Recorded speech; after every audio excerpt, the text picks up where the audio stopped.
നമസ്കാരം.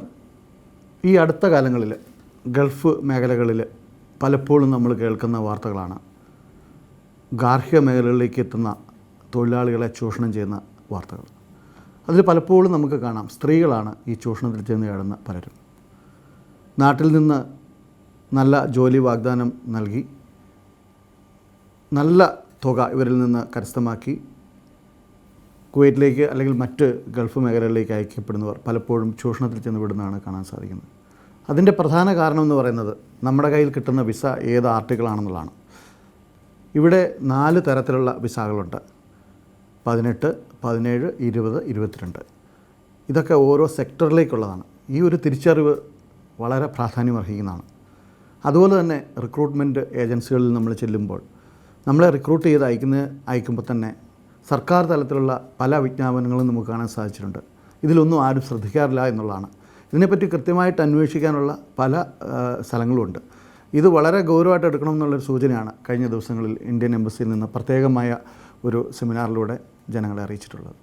അതുകൊണ്ട് തന്നെ ഇനിയെങ്കിലും ഇതുപോലുള്ള ചൂഷണങ്ങളിൽ ചെന്നുപെടാതെ ശ്രദ്ധിക്കണം എന്ന് ആഹ്വാനം ചെയ്യുന്നതോടൊപ്പം ഈ വിഷയങ്ങളിലേക്ക് നമ്മൾ ഡീപ്പായിട്ടൊന്ന് കിടക്കുകയാണ്. ഈ ആഴ്ചയിൽ ഇന്ത്യൻ എംബസി നൽകിയ ബോധവൽക്കരണം വളരെ പ്രാധാന്യമർഹിക്കുന്ന ഒന്നായിരുന്നു. അതിനു മുമ്പായി ഈ ആഴ്ചയിലെ വാർത്തകളും വിശേഷങ്ങളുമൊക്കെയായി ടൈംസ് ഓഫ് കുവൈറ്റിലേക്ക് അവർക്കും സ്വാഗതം.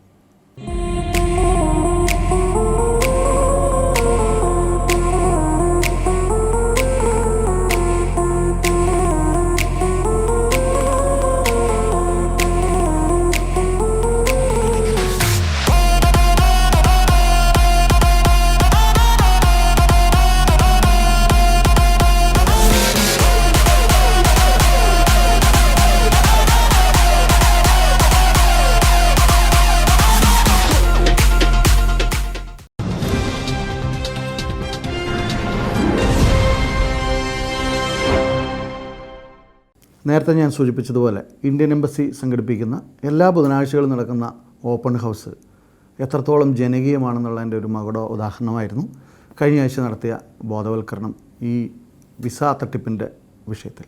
ബോധവൽക്കരണ ക്യാമ്പിൽ ഇന്ത്യൻ സ്ഥാനപതി ശ്രീ CB ജോർജ് വളരെ കൃത്യമായി വ്യക്തമാക്കി, അതായത് യാതൊരു കാരണവശാലും ഇന്ത്യൻ എംബസിയുമായിട്ടുള്ള ഇടപെടലുകൾക്ക് മിഡിൽമാൻമാരെ ഉപയോഗിക്കരുതെന്നും, അതുപോലെ തന്നെ നമ്മുടെ നാട്ടിൽ നടക്കുന്ന റിക്രൂട്ട്മെൻറ്റിനാണെങ്കിൽ തന്നെ ഇന്ന് കേന്ദ്ര സംസ്ഥാന സർക്കാർ തലത്തിലുള്ള പല രീതിയിലുള്ള ബോധവൽക്കരണം, അതിലുപരി നമുക്ക് ബന്ധപ്പെടാനുള്ള ഓഫീസുകളും ഫെസിലിറ്റീസ് ഉണ്ടെന്ന് തന്നെയാണ് സൂചിപ്പിക്കുന്നത്. തീർച്ചയായിട്ടും അദ്ദേഹത്തിൻ്റെ ആ വാക്കുകളിലേക്ക് നമുക്കൊന്ന് കിടക്കാം. In the last few days, I have also been getting a lot of emails and queries about some reports of domestic workers traveling to Kuwait and getting into difficulties. So I thought it is important to hold this open house. As you are aware, during the visit of Honorable External Affairs Minister of India, Dr. S.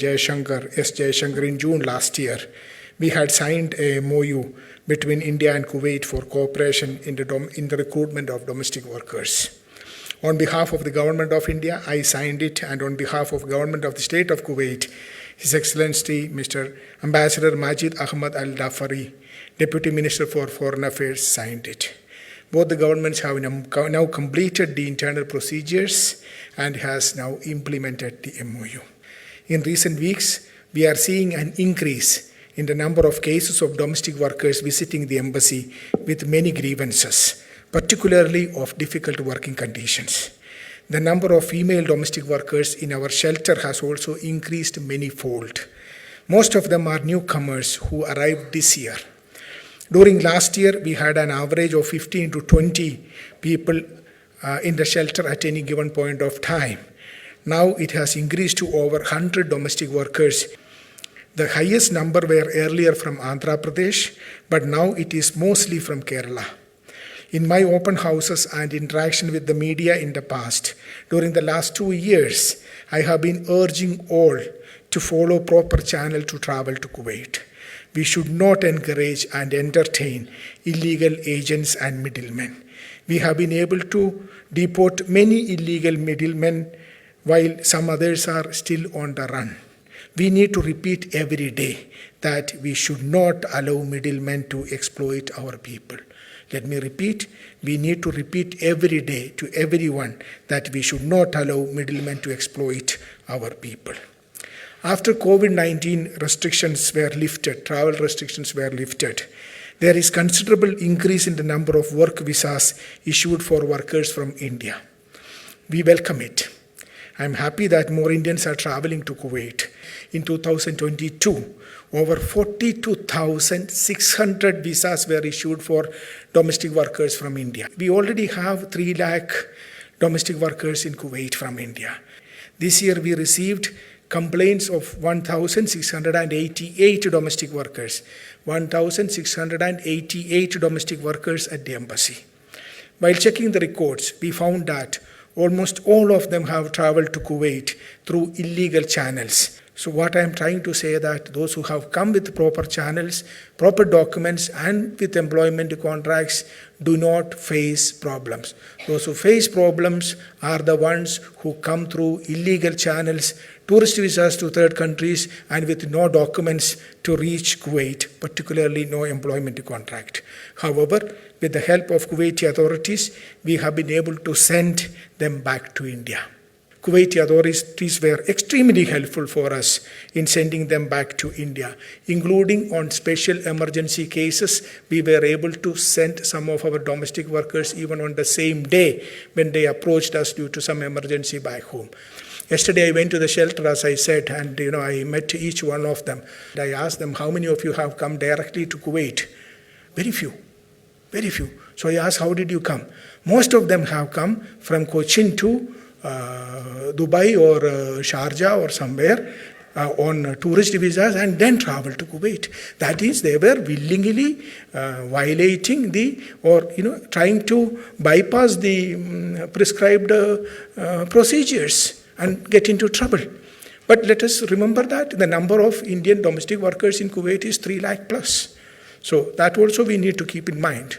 So more people are coming because they have employment here. That we should not forget.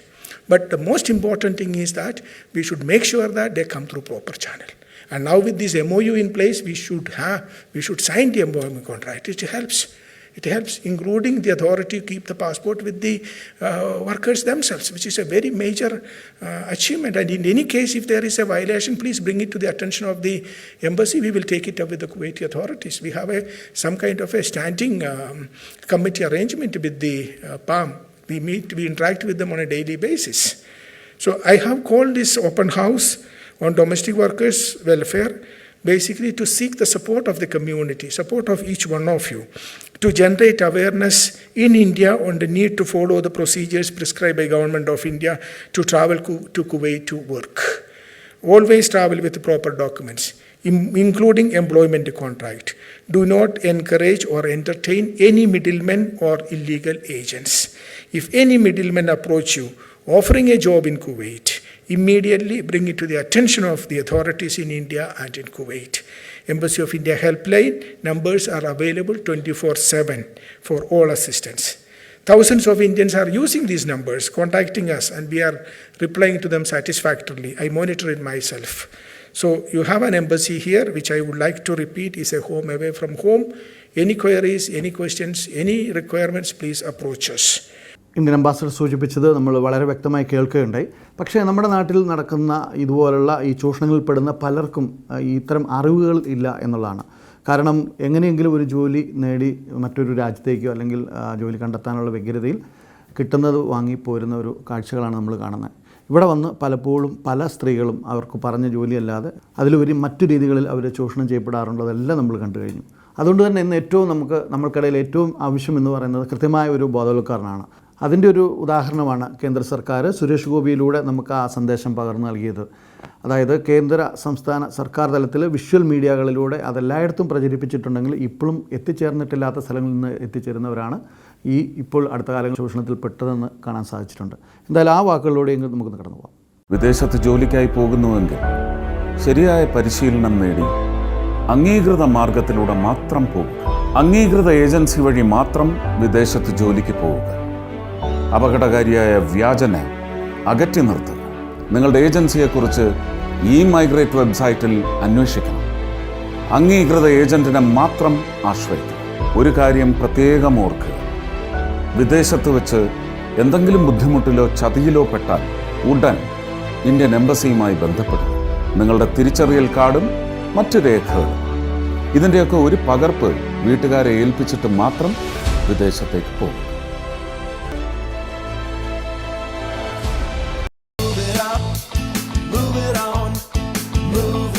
And do it soon. Walk, talk, tick, talk, clip, talk, pick, talk, make it quick, make it tick, make the connect. Walk, talk, tick, talk, clip, talk, pick, talk, make it quick. Lulu, where the world comes to shop. Badr Al Sama Medical Center, Fawwania, Kuwait. More than healthcare, humane care. ഓർമ്മകളുടെ ചിരിയും സന്തോഷവും നിറഞ്ഞ ഈ ഒത്തുചേരലിൽ കണ്ണുകൾ പ്രിയപ്പെട്ടതെന്തോ തിരിയുകയായിരുന്നു. ഓർമ്മകളുടെ ആ ചെറിയ നിമിഷം എനിക്ക് ഓർമ്മയുണ്ട്, പക്ഷെ നീ മറന്നുപോയി. ഇതൊരുപാട് മനോഹരമല്ലേ? പക്ഷെ നമ്മുടെ സൗഹൃദത്തിനപ്പുറം ഒന്നുമില്ല. ബന്ധങ്ങൾക്ക് അമൂല്യ വില കൽപ്പിക്കുന്നവർക്കായി Joy Alukkas, world's favourite jeweller. ഇല്ല പപ്പ, ഓക്കെ ഓക്കെ ഓക്കെ. അതെ, പപ്പയ്ക്ക് പൈസ അയച്ചില്ലായിരുന്നല്ലേ? Oh sorry sorry sorry. അയച്ചല്ലോ. Al Muzaini exchange. Faster, secure, reliable. Al Muzaini Exchange, always near you. Cultivation according to climate. Good fertile soil. Good atmosphere. Timely harvesting.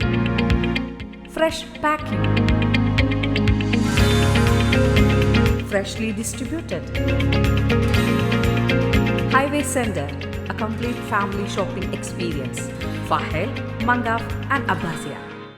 Badr Al Sama Medical Center, Fawwania, Kuwait. ചേച്ചി, എനിക്ക് അകത്ത് ശമ്പളം കിട്ടി. ഇനി ഇത് എത്രയും പെട്ടെന്ന് വീട്ടിലേക്ക് അയച്ചു. അതിനെന്താ, അൽമുസൈനി ഉണ്ടല്ലോ, ഫാസ്റ്റ് ആണ്. Fastest, secure, reliable. Al Muzaini Exchange, always near you. പലപ്പോഴും നമ്മൾ അറിയാത്ത ചില കാര്യങ്ങളുണ്ട്. അതായത് നാട്ടിൽ നടക്കുന്ന റിക്രൂട്ട്മെൻറ്റുകളിൽ അവിടെ വന്നിരിക്കുന്ന ഓഫീസേഴ്സ് നമുക്ക് തരുന്ന നിർദ്ദേശങ്ങൾ, അല്ലെങ്കിൽ അവർ ആ ഇൻ്റർവ്യൂവിന് ശേഷം അവർ കടന്നു പോകുന്നു. പിന്നീട് ആ ഏജൻസി നമ്മളെ ഏത് തലത്തിലാണ് ഉപയോഗിക്കുന്നത് എന്നുള്ളത്. ഉദാഹരണത്തിന് ഈ കഴിഞ്ഞ ഓപ്പൺ ഹൗസിൽ Indian first secretary Shri Rahul sir പറഞ്ഞ വാക്കുകൾ നമ്മൾ വളരെ ശ്രദ്ധാപൂർവ്വം കേൾക്കേണ്ടതാണ്. ഒരു റിക്രൂട്ട്മെൻറ്റ് ഏജൻസി ഒരു സാധാരണ ഇവിടെ നടക്കുന്ന റിക്രൂട്ട്മെൻറ്റിന് കൊടുക്കേണ്ടത് മാക്സിമം 30,000 രൂപയാണെന്നാണ് പറയുന്നത്. പക്ഷേ 3 ലക്ഷം തൊട്ട് 5 ലക്ഷം വരെ കൊടുത്തിട്ട് ആൾക്കാർ ഇവിടെ വരികയും ആ പറഞ്ഞിരിക്കുന്ന ജോലി പോലും അല്ലാതെ വന്ന് അലയുന്നത് കാണാൻ ഇവിടെ സാധിച്ചു. അതിൽ കൂടുതലും സ്ത്രീകൾ തന്നെയാണ്. ചൂഷണം ചെയ്യപ്പെടുന്ന പല സ്ത്രീകളും ഇത് പുറത്ത് പറയാറില്ല എന്ന് മാത്രം. പക്ഷേ ഈ അടുത്ത കാലങ്ങളിൽ നമ്മൾക്ക് കേൾക്കാനിടയായി കുറേ സ്ത്രീകൾ അവർ മുന്നോട്ട് വന്ന് ഏഷ്യാനെറ്റിലും പല ചാനലുകളിലും പറയുകയുണ്ടായി. അതിലൊരു സ്ത്രീ നമ്മുടെ കുവൈറ്റിൽ നിന്ന് നമ്മളുമായിട്ട് ബന്ധപ്പെട്ടതായിരുന്നു. അവർ കഴിഞ്ഞ ദിവസവും വിളിക്കുകയുണ്ടായി. അതുപോലെ ഒരുപാട് സ്ത്രീകൾ നമ്മളോടൊക്കെ ബന്ധപ്പെടാറുണ്ട് ഇത്തരം വിഷയങ്ങളിൽ. പക്ഷേ നമുക്ക് അവരെ സഹായിക്കുന്നതിന് ചില പരിമിതികളുണ്ട്. ഒന്ന്, ഇവർക്ക് മുന്നിൽ വരാൻ ബുദ്ധിമുട്ടുകളുണ്ട്. കാരണം അവരുടെ കുടുംബം, അവരുടെ മറ്റ് രീതിയിലുള്ള പല രീതിയിലുള്ള പ്രശ്നങ്ങൾ കാരണം ഇവർ മുന്നോട്ട് വരാറില്ല. ഇത്തരത്തിലുള്ള സാഹചര്യങ്ങളെയാണ് പല ഏജൻസികളും ദുരുപയോഗം ചെയ്യുന്നത്. എല്ലാ ഏജൻസികളും എന്നല്ല, ചില ഏജൻസികൾ. ഈ ഒരു സാഹചര്യത്തിനെ അടിസ്ഥാനമാക്കിയാണ് ഇത്തരത്തിലുള്ളൊരു ബോധവൽക്കരണം മനുഷ്യർക്ക് ഏറ്റവും ആവശ്യമാണെന്ന് ഇന്ത്യൻ എംബസി ചൂണ്ടിക്കാട്ടിയതും first secretary Shri Rahul sir അത് എടുത്തു കാണിച്ചത്. As Ambassador has rightly said, we need to repeat it time and again. So even at the cost of repetition, I would like to go through, if not all the points, most of the important points which are there in the MOU. So as you can see, this is the MOU between the Government of Republic of India and the Government of State of Kuwait for cooperation on recruitment of domestic workers.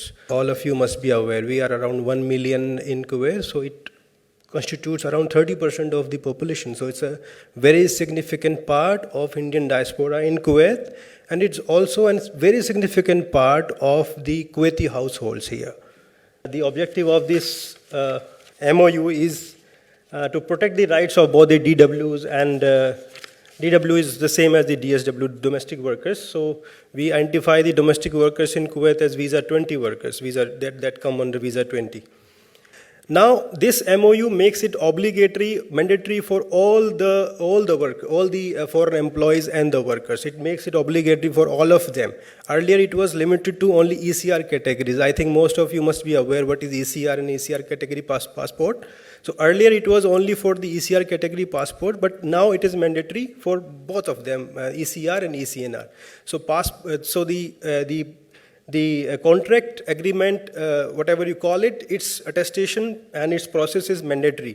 So I think it is now the time to educate our workers back home through association and through media houses and Also, you need to educate or make the Kuwaiti sponsors aware about this also. Wherever you are working, if you have Kuwaiti friends or if you have your colleagues in your setup or your bosses, you need to tell them that this is a mandatory condition, that you will have to go for this. You will have to approach the embassy and we will make the agreement papers for them.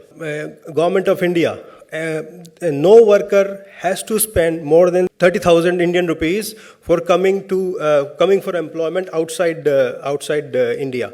So 30,000 Indian national rupees. So not a single paisa or penny needs to be spent over and above that. All the money beyond 30,000 Indian national rupees shall be borne by either by the agent, agency, or the sponsor himself. So it will not be borne by the worker. And it cannot also be recovered from the worker from his salary later. This also cannot be done, that once he or she lands here and you start recovering from their salary, this is also not applicable.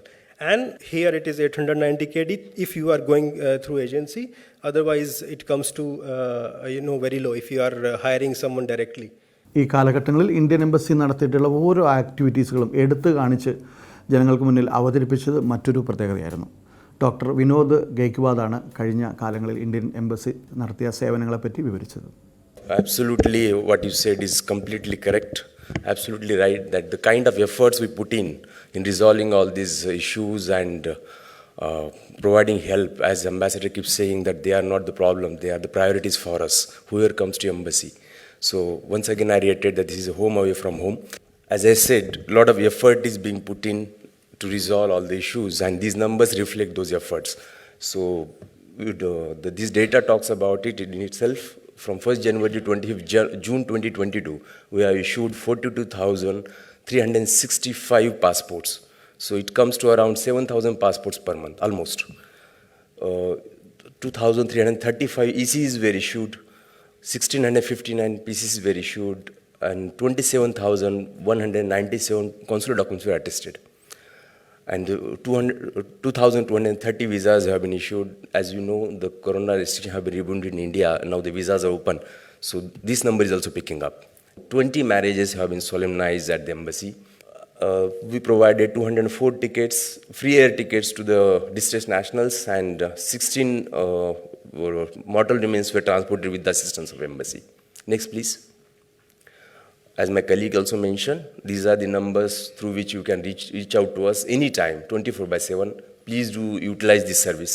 This is the meeting of Ambassador with His Excellency Sheikh Ahmed Nawaf Al Ahmed Al Sabah, Honorable First Deputy Prime Minister and Minister of Interior, on June 21st. Next, please.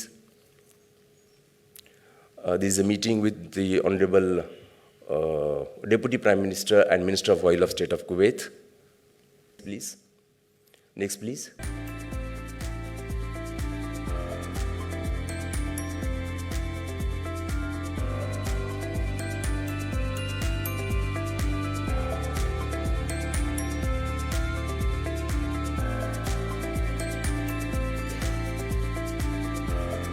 Move it up, move it on, move it fast and do it soon.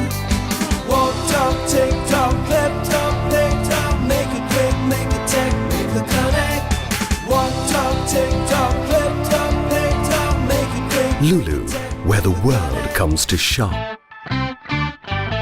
Badr Al Sama Medical Center, Fawwania, Kuwait.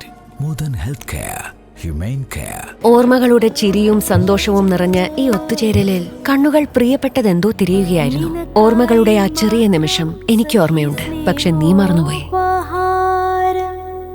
ഇതൊരു പാട് മനോഹരമല്ലേ? പക്ഷെ നമ്മുടെ സൗഹൃദത്തിനപ്പുറം ഒന്നുമില്ല. ബന്ധങ്ങൾക്ക് അമൂല്യ വില കൽപ്പിക്കുന്നവർക്കായി Joy Alukkas, world's favourite jeweller. ഇല്ല പപ്പ. ഓക്കെ. അതെ, പപ്പയ്ക്ക് പൈസ അയച്ചില്ലായിരുന്നല്ലേ? Oh sorry. അയച്ചല്ലോ. Al Muzaini exchange. Faster, secure, reliable. Al Muzaini Exchange, always near you. Cultivation according to climate. Good fertile soil. Good atmosphere. Timely harvesting. Fresh packing. Freshly distributed. Highway Center, a complete family shopping experience. Fahel, Mangaf and Abbasia. Badr Al Sama Medical Center, Fawwania, Kuwait. ചേച്ചി, എനിക്ക് അകത്തെ ശമ്പളം കിട്ടി. ഇനി ഇത് എത്രയും പെട്ടെന്ന് വീട്ടിലേക്ക് അയച്ചു. അതിനെന്താ, അൽമുസൈനി ഉണ്ടല്ലോ, ഫാസ്റ്റ് ആണ്. Fastest, secure, reliable. Al Muzaini Exchange, always near you. ഗൾഫിലെ പ്രമുഖ എക്സ്ചേഞ്ച് കമ്പനിയായ ജോയ് അലുക്കാസ് എക്സ്ചേഞ്ചിൻ്റെ കുവൈറ്റിലെ 16ാമത് ഷോറൂം മംഗഫിൽ തുടക്കമായി.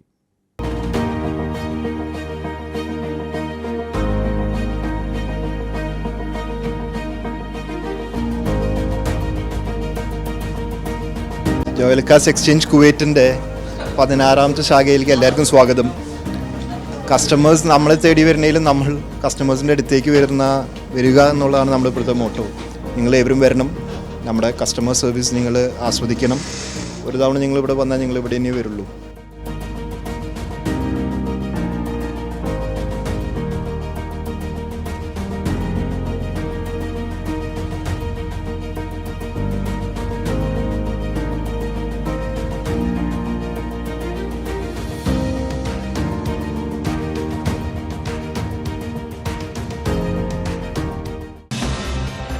ഗൾഫ് മേഖലകളിലെ പ്രമുഖ സൂപ്പർ മാർക്കറ്റ് ശൃംഖലയായ ഗ്രാൻഡ് ഹൈപ്പർ മാർക്കറ്റിൻ്റെ 28ാമത് ശാഖ കുവൈറ്റിലെ ഫർവാനിയയിൽ തുടക്കമായി.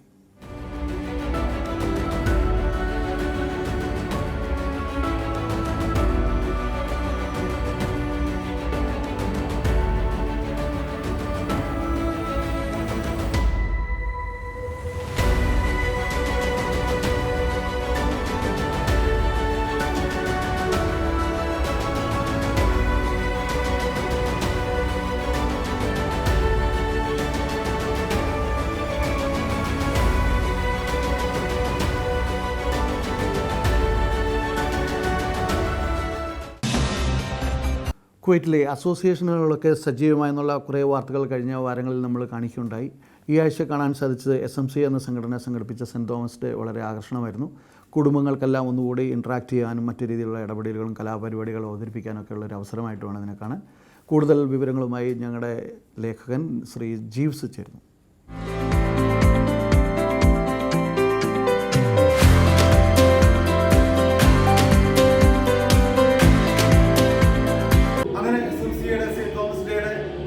സ്റ്റേജിൽ തകർക്കുമ്പോൾ ഇവിടുത്തെ നമ്മുടെ മെയിൻ ആങ്കറായ നമ്മുടെ സ്ഥിരം ആങ്കറായ പ്രിൻസ് ആന്റിയാണ് നമ്മുടെ പ്രിൻസ് എങ്ങനെയുണ്ട് ആവേശം? ശബ്ദത്തിൽ തന്നെ അറിയാൻ പറ്റും. പവർ പാക്ക് പെർഫോമൻസ് ആണ് നടന്നുകൊണ്ടിരിക്കുന്നത്. നമ്മുടെ മുഖ്യ ആങ്കറായ പ്രിൻസ് ആന്റി പറഞ്ഞുകൊണ്ടിരിക്കുന്നത്.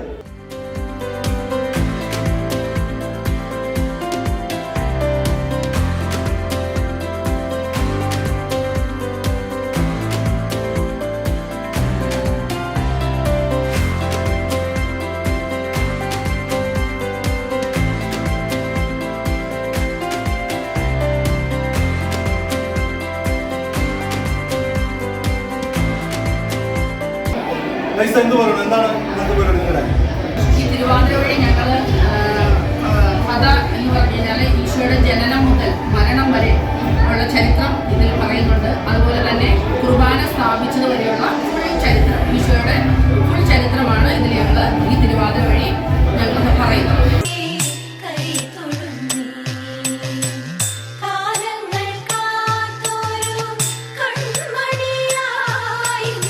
നമ്മളൊരു കാലഘട്ടത്തിൽ മനുഷ്യക്കടത്ത് എന്ന് കേട്ടിട്ടുള്ളത് ഉരുവിലൂടെയും അല്ലെ കടൽ മാർഗമൊക്കെ മറ്റു രാജ്യങ്ങളിലേക്ക് ചേക്കേറുന്ന ആൾക്കാരെ പറ്റിയാണ്. എങ്കിലിന്ന് വളരെ വ്യത്യസ്തമാണ്. നമുക്ക് കാണാം ഇന്ന് ഗൾഫ് മേഖലകളിൽ എത്ര പേരാണ് റിക്രൂട്ട്മെൻറ്റ് തട്ടിപ്പുകളിലൂടെ ചൂഷണം ചെയ്യപ്പെടുന്നത്. അതിൽ കൂടുതലും സ്ത്രീകളാണ്. ഈ സ്ത്രീകൾ എങ്ങനെ ഇതിൽ ചെന്നുപെടുന്നു, അതിൽ ചെന്നുപെടുന്നവർ എത്ര പേർ മുന്നോട്ട് വരുന്നുണ്ടെന്ന് ചോദിച്ചു കഴിഞ്ഞാൽ വളരെ കുറവാണ്. അടുത്ത കാലങ്ങളിൽ നമ്മൾ കേൾക്കുണ്ടായി, നേരത്തെ സൂചിപ്പിച്ചതുപോലെ തന്നെ 2-3 സ്ത്രീകൾ മുന്നോട്ട് വന്നുകൊണ്ട് കുറച്ച് പേരെ കസ്റ്റഡിയിലെടുക്കാനും ആ ഒരു ഏജൻസികളെ ഇന്ത്യൻ എംബസിയുടെ നോട്ടപ്പെടുകളാക്കാനും ഒക്കെ നമുക്ക് സാധിച്ചു എന്നുള്ളത് വസ്തുതയാണ്. പക്ഷേ വീണ്ടും ഒരിക്കൽ കൂടി പറയുകയാണ്, അതായത് കുവൈറ്റ് അല്ലെ ഗൾഫ് മേഖലകളിലേക്ക് വരുമ്പോൾ വിസ ആർട്ടിക്കിൾ നമ്മൾ നോക്കി വേണം വരാൻ. വീട്ടുജോലിക്കായി വരുന്ന വിസ, അതായത് ഗാർഹിക മേഖലകളിൽ, അതായത് ഖാദിം വിസ എന്ന് പറയും ഇവിടെ, അത് ആർട്ടിക്കിൾ 20 ആണ്. അതുപോലെ തന്നെ 18 എന്ന് പറയുന്ന ആർട്ടിക്കിൾ എന്ന് പറയുന്നത് ഇവിടുത്തെ ജോലി സംബന്ധമായിട്ട് ഓരോ കമ്പനികളിലേക്ക് വരുന്ന വിസ. അതുകൂടാതെ 22 ഉണ്ട്, ഡിപ്പെൻഡൻറ്റ് വിസ. അതായത് ഫാമിലി ഡിപ്പെൻഡൻ്റ് ആയിട്ട് വരുന്നിട്ടുള്ള വിസകൾ. അതുപോലെ തന്നെ സർക്കാർ തലത്തിൽ വരുന്ന വിസയാണ് വിസ നമ്പർ 17. അപ്പോൾ ഈ ഒരു കാറ്റഗറി നമ്മൾ തിരിച്ചറിയേണ്ടത് വളരെ ആവശ്യമാണ്. ഇതൊക്കെ നമ്മൾ ആ റിക്രൂട്ട്മെൻറ്റ് ഏജൻസികളിൽ നമുക്ക് തരുന്ന കോപ്പിയിലൂടെ തന്നെ മനസ്സിലാക്കാവുന്നതാണ്. അതിനകത്ത് എന്തെങ്കിലും സംശയം ഉണ്ടെങ്കിൽ ഇന്ത്യൻ എംബസിയിൽ 10ഓളം വാട്സപ്പ് നമ്പറുകൾ കൊടുത്തിട്ടുണ്ട്. ആ വാട്സപ്പ് നമ്പറുകളിൽ മെസ്സേജ് അയക്കുകയോ ഇനി മെസ്സേജ് അയക്കാൻ ബുദ്ധിമുട്ടുള്ളവർക്ക് വോയിസ് മെസ്സേജ് കൊടുത്താൽ പോലും അവർ 24 hours റിപ്ലൈ ചെയ്യുന്നുണ്ട് എന്നുള്ളതൊരു വസ്തുതയാണ്. അപ്പോൾ ഇത്തരത്തിലുള്ള അവസരങ്ങളും സാഹചര്യങ്ങളും നമ്മൾ ഉപയോഗപ്പെടുത്താതെ വീണ്ടും ചെന്ന് തട്ടിപ്പിനിരയാവുന്നത് നിർത്തണമെന്നാണ് പ്രത്യേകം ചൂണ്ടിക്കാണിക്കുന്നത്. അതുപോലെ തന്നെ ശ്രദ്ധിക്കേണ്ട മറ്റൊരു കാര്യമാണ് ഈ ഖാദിം വിസ. അതായത് നേരത്തെ പറഞ്ഞ ഗാർഹിക മേഖലകളിൽ വരുന്ന ആൾക്കാർക്ക് അവർ വിദ്യാസമ്പന്നരാണെങ്കിൽ പോലും അവർക്ക് വേറൊരു പ്രൊഫഷനിലേക്ക് മാറാൻ സാധിക്കില്ല. അങ്ങനെ മാറിയാൽ അവരെ ഏതെങ്കിലും രീതിയിൽ പിടിക്കപ്പെട്ടാൽ ഇവിടുന്ന് നാട് കടത്തുകയും അങ്ങനെയൊക്കെ ഒരുപാട് പ്രൊസീജിയറുകൾ ചെന്ന് പെടുകയും ചെയ്യും. അപ്പോൾ അതുകൊണ്ട് ഈ കാര്യങ്ങളിൽ വ്യക്തത വേണമെന്നുണ്ടെങ്കിൽ ഇന്ന് നമ്മുടെ സർക്കാർ തലത്തിൽ കൂടാതെ ഇന്ത്യൻ എംബസിയിൽ നിന്ന് ലഭ്യമാകുന്ന സേവനങ്ങൾ ഏത് സമയത്തും ബന്ധപ്പെടാവുന്ന സാഹചര്യങ്ങൾ നമ്മൾ ഉപയോഗപ്പെടുത്തി കൃത്യമായി പഠിച്ചതിന് ശേഷം വേണം വിദേശത്തേക്ക് കടന്നു വരാൻ എന്ന് ആഹ്വാനം ചെയ്തുകൊണ്ട് തൽക്കാലം വിടാം. ജയ് Hind.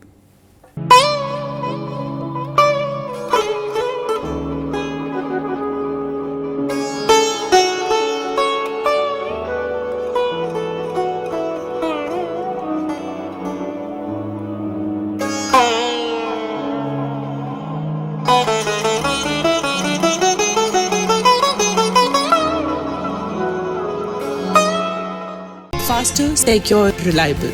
Al Muzaini Exchange, always near you.